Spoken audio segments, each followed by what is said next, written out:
Welcome to New Hampshire Institute of Politics TV. That's NHIOP TV. I'm Jennifer Donahue, and I'm the political director at the New Hampshire Institute of Politics.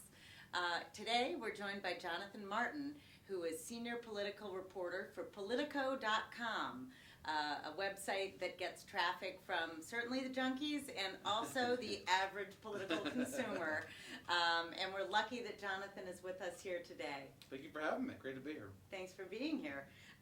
Basically, one of the things we want to talk to you about, and you know, we've heard so much about President Obama and the new administration. Right. We want to talk a little bit about the Republican response Sure. so far and what your perceptions, having covered so many Republicans on the trail, has been so far. I think they are at a sort of a T in the road. They're not sure which turn to make just yet. They recognize the overwhelming popularity of President Obama, and the congressional Republicans, especially the ones in Washington, I think are careful about criticizing him too much for a couple reasons. First of all, he is very popular right now nationwide, and any smart politician doesn't want to cross somebody who is popular.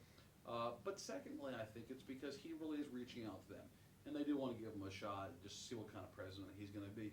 For any president, there's a honeymoon at the start of their term, but for this one, I think especially, who has really made some remarkable overtures, not only to have Republicans in his cabinet, including your senator here, Judge Gregg, but also sort of a almost daily courtship of Republicans. He's made clear that he wants to be sort of bipartisan. So I think from the congressional side, the Washington side, you're seeing more of a wait-and-see mode. I think it's different from the hardcore Republicans beyond the Beltway, who I think are sort of more ideologically driven, and they are not a fan of the president, obviously. I think they're more, represented by Rush Limbaugh, for example, sort of speaks for them. So I think that it sort of differs as to who you're talking about in the party, but I think we'll have a better sense down the road. But we're sort of still in that sort of groping, uncertain phase right now. Sure.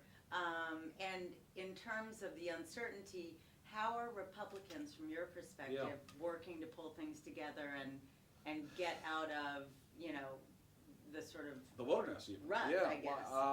Which is what they're in. I mean, the party's in terrible shape, as the most candid Republicans will tell you. They have had two cycles, 06 and 08, where they had major losses, and I think that they are trying to figure out a way to sort of come back now, and obviously doing that, trying to figure out what ideological course to take, and also how to sort of be the loyal opposition to the president. And they're not quite sure yet.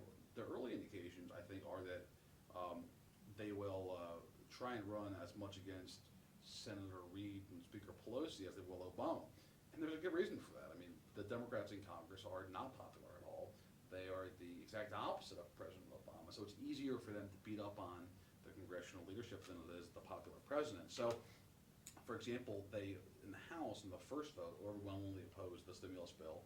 And in the Senate, almost all the Republicans opposed the stimulus bill as well. In doing so, that they didn't fault the president necessarily. They faulted the congressional Democrats for writing a bad bill. So they're sort of engaged in this delicate dance right now of wanting to be true to their principles and standing up against a bill that many are horrified by, but doing so in a way where they're not stridently opposing President Obama. Is it too soon to get a sense of how Obama and the administration are dealing with House and Senate Democrats and what that relationship is starting to look like? That's going to be one of the great stories, I think, Jennifer, in the next year or two, is not just the Republican opposition, but also what are the dynamics of the relationship between the congressional Democrats and the president. Oftentimes, it is the Congress and the president of the same party that encounter difficulties. If you look back at American history, certainly President Carter is the most obvious example. A Democrat president, Democrat majorities in the House and Senate, clashed terribly to the point where the then Speaker of the House, Tip O'Neill, couldn't stand Carter and couldn't stand his Georgian-filled staff. And I think that what you're seeing right now is a pretty solid relationship. The Democrats in Congress do recognize that Obama is popular, and they are relieved to have President Bush gone. They're happy he's there. But they're also members of Congress, and that means they have egos. They guard their turf very jealously, and they believe firmly, the Constitution obviously affirms this, that they are a co-equal branch of government. And so I think that ultimately we'll see some clashing. It's a question of how much does Obama do to sort of mitigate that, and how much leeway are the Democrats in Congress willing to give him? I can tell you this, there has been some grumbling, most of it private, almost all of it private, from the administration about how Democrats in Congress read this bill. They'll never say it to you out loud, but I think the fact that they suffered through some tough PR hits in the past few weeks because of some of these extraneous elements in the bill, like X number of dollars to resod the National Mall. The Obama folks are like, why are we giving fodder to the Republicans, to the media, to attack us on this bill? Right. Why not put out a clean bill? Right. But Congress is Congress, and their priorities are not the priorities of the Obama administration, because they represent their districts, and they were there long before Obama ever got there, and many of them will be there long after he's gone. Right. And so I think there is that sort of natural tension that has been, so far at least, submerged, but I think you'll see more of it come out over time, and especially if the president's numbers do start coming back to earth. Mm-hmm. Interesting. And, in New Hampshire, at the Institute, on campus, you can really feel that people are still riveted by this administration, by this change. Right. And, what I'm wondering is, what elements are riveting?